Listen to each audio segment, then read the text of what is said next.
Hello, Aquarius, Sun, Moon, Rising, and Venus signs. Kamusta kayo? Sana po'y nasa mabuti kayong kalagayan. Welcome back po sa Star Tarot at kung bago kayo rito, welcome din po kayo. Please subscribe, like, share my videos, and leave me a comment kung nakaresonate po kayo. Thank you. So, tignan natin kung ano ang ganap dito ni Aquarius. First card po ninyo, we have settling. Sabi dito, allow yourself the time and space to evolve and find your true path.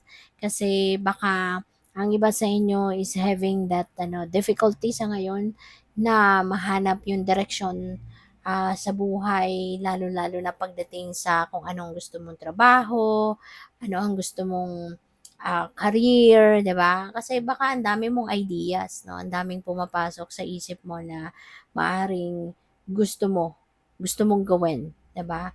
Kaya maaari na makakatulong, no, if you are going to do some kind of, pagninilay-nilay, mag-ano ka, mag-meditate ka kasi meditation bring answers and meditation really helps, no, na ma-clear out yung isip natin. Kaya yeah, subukan ninyo 'yon, mag-reflect kayo what do you really want in your life, 'di ba? Importante 'yun na nai-envision mo kung ano yung gusto mo na ma-experience sa buhay mo at a certain period of time. Let's say, anong gusto mo in like 5 years time? Anong gusto mo makita sa buhay mo in like 10 years time, 'di ba? Makakatulong ang gano'n pag-iisip kung anong direksyon ang gusto mong tahakin. Kasi depende rin 'yun sa kung ano ang kakayanan ninyo. 'Di ba? Ano yung capabilities mo, anong talents, anong skills na meron ka, ano yung spiritual gifts na meron ka, 'di ba? Kasi sa una yun yung magiging ano mo, magiging kapital mo, 'di ba? What do you really love doing?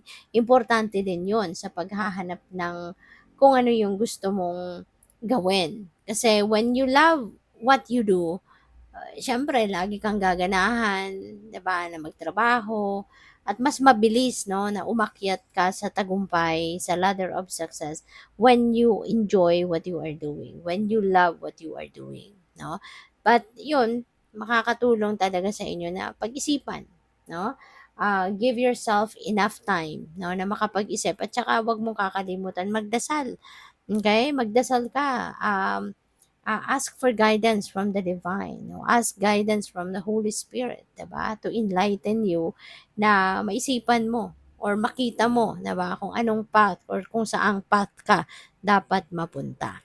So we have odd jobs, no? Ang iba siguro sa inyo, maaaring ngayon, pwedeng related yan dito na kung ano-ano yung ah, trabaho mo, ano yung mga pinagkakaabalahan mo, iba-iba siguro yung racket mo, gano'n.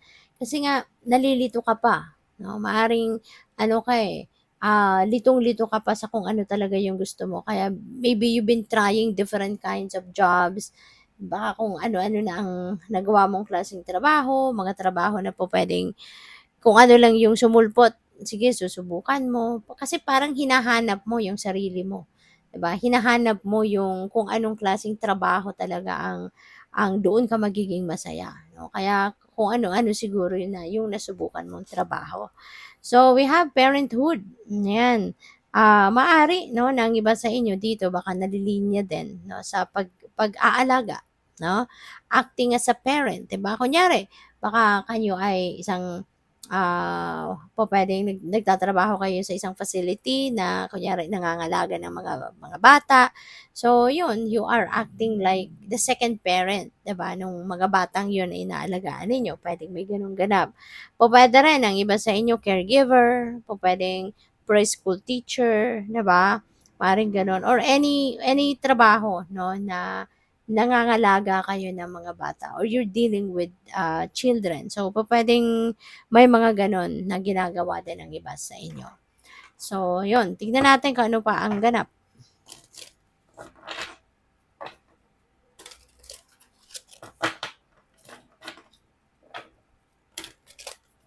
And by the way, maraming salamat, no, for subscribing. And if you haven't subscribed yet, subscribe na kayo. And also, maraming salamat din for not skipping the ads. Malaking bagay yan sa akin. And also, please click the join button sa baba ng video kung gusto niyo na mag-join sa membership. Salamat po. So, we have coach. Ayan. So, maaari din ang iba sa inyo, baka you are looking for a coach. You are looking for someone na, yeah, life coach, ganyan, mentor, mga ganon. So, siguro, naghahanap kayo ng ganon sa ngayon, no? Para na matulungan ka na makapagdesisyon. 'Di ba? Mahanap mo yung linya na dapat mong mapuntahan or mahanap mo yung klaseng trabaho na doon ka magiging fulfilled, doon ka magiging contented, masaya, ganyan. Kaya po pwedeng lalapit ka na ngayon sa kung sino man, ano, magpapa-advise ka, 'di ba? Sa isang life coach siguro para na yun malinawan ang inyong isipan, 'di ba? Kasi I can sense, no, ng iba sa inyo na merong ganitong sitwasyon kasi siyempre hindi ito para sa lahat, hindi ito para sa lahat ng Aquarius, no? May mga Aquarius dito na magre-resonate dito, merong Aquarius dito na hindi magre-resonate dito kasi nga general reading ito. So, yun, for those of you na merong ganitong sitwasyon, maaaring yung parang nape-pressure kayo, 'di ba? Maaaring nape-pressure kayo sa mga peers ninyo or maaaring nape-pressure kayo sa magulang ninyo, sa mga kapatid ninyo or sa mga kaibigan ninyo. Parang you can feel the pressure kaya parang ngayon, um, kailangan mo ng i-settle, 'di ba, yung sarili mo sa kung ano talagang direksyon ang tatahakin mo. Kaya maaaring hihingi ka na ng, advice, no, sa iba. Maaaring gano'n ang ganap. So, we have influencer. Ayan, for some of you, no, ang iba siguro interested din kayo maging social media influencer. Maaari din kasi na baka may hilig din talaga kayo sa content creating, mga ganyan, or po pwedeng trendsetter din talaga kayo. Maaring meron din kayong ano, talento dyan. So, maaring isa yan, ano, sa pinag-iisipan ninyo. Maaaring isa 'yan sa kino-consider ninyong maging career ninyo, 'di ba? As in, ibubuhos mo diyan yung talents mo, yung galing mo, yung creativity mo, yung gano'n. So, pupuwedeng gano'n ang puwedeng takbuhan ng ano ninyo, ng direksyon. Kasi kung 'yun ang hilig mo, 'di ba, malakas din yung dating mo, 'di ba? Pero baka lang, 'no, baka lang natatakot ka, 'di ba? Kaya hindi mo 'yan napapasok na mundong 'yan. Pero who knows, 'di ba? With the advice of this coach na makakausap mo, baka talagang malinawan ang isipan mo. Or pupuwedeng ganito na yung trabaho ninyo ngayon, 'no? Baka nandiya-diyan ka na sa mundo ng social media. So, we have drunkard, ayan. So, sana, 'no, kung merong iba sa inyo na dahil dahil hindi ninyo mahanap pa yung direksyon sa buhay, baka yun, baka napapainom na ng sobra, 'no? Kasi maaring sa sobrang pressure na nararamdaman ng iba sa inyo, pupuwedeng, nawawalan na kayo ng ano, ng gana rin sa buhay, puwedeng gano'n. Kaya, baka napupunta na kayo sa pag-iinom, 'no? So, sana, 'no, magising kayo sa katotohanan na that is not going to help you. 'Di ba, kasi kung may influence kayo ng alcohol lagi, so mas lalong maguguluhan kayo, mas papaano pa kayo magkakaroon ng mas maraming oras para sa pagdiskarte sana sa buhay, pag-iisip, pagkakausap sa sarili ninyo, 'di ba? If you are under the influence of alcohol. So sana, 'di ba? Sana maiwasan na lang.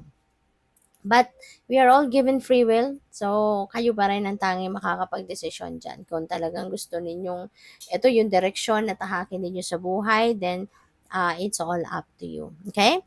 So, what else? We have the Nine of Wands. Ayan, huwag kang susuko. Aquarius, never give up. Kung naguguluhan ka sa direksyon na tatahakin mo, maaari din na naguguluhan kayo siguro dahil ang dami-dami din mga different opportunities na dumadating.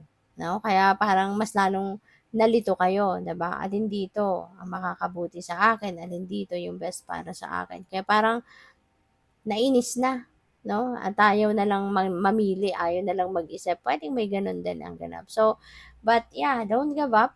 Okay? Always remember na kung nahihirapan ka, ah, may support ka lagi, no, na nandiyan diyan sa paligid mo. Yung spirit family mo nandiyan diyan, si God, your guardian angels, your spirit guides, your ancestors, nandiyan diyan yan lagi. So they're just a prayer away. 'Di ba? Humingi ka ng tulong, magdasal ka.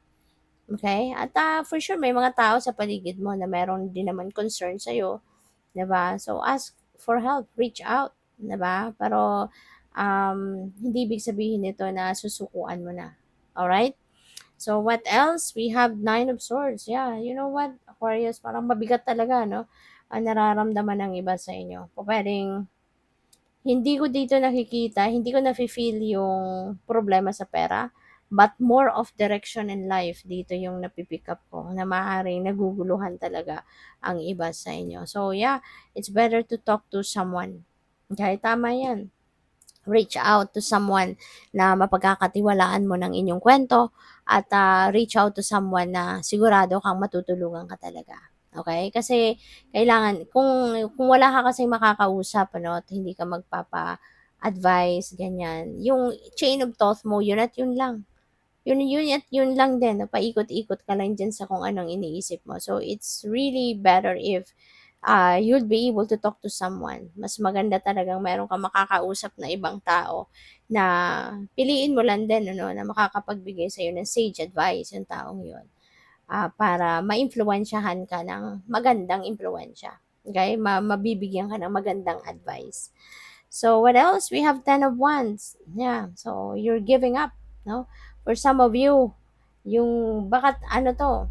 Po pwedeng emotional burden ito, no? Po pwedeng emotional burden, po pwedeng trabaho.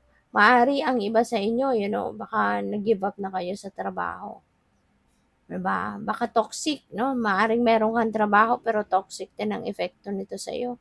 Kaya siguro gi-give up mo na din. 'Di ba? So, this is just for some of you ha, hindi ito para sa lahat. But if that is what you feel like doing, na kunyari hindi na talaga yung hindi na magandang epekto sa'yo, so talagang bakit hindi mo bibitawan, hindi ba? Kung hindi na 'to maganda ang epekto sa'yo, hindi na nakakatulong sa'yo, maaaring wala ka ng time para sa sarili mo, 'di ba? Puro na lang trabaho, puro ka na lang sunod ng sunod kasi maaaring tinatambakan ka ng duties and responsibilities ng boss mo, 'di ba? So, if you can't breathe anymore, 'di ba? Yung parang hindi ka na nagkakaroon ng time para sa sarili mo, hindi na 'yan nakakabuti talaga sa'yo. So, tama lang, 'di ba, na i-give up mo 'yan and look for something else. So, good luck. Thank you for watching. Love and light. Namaste.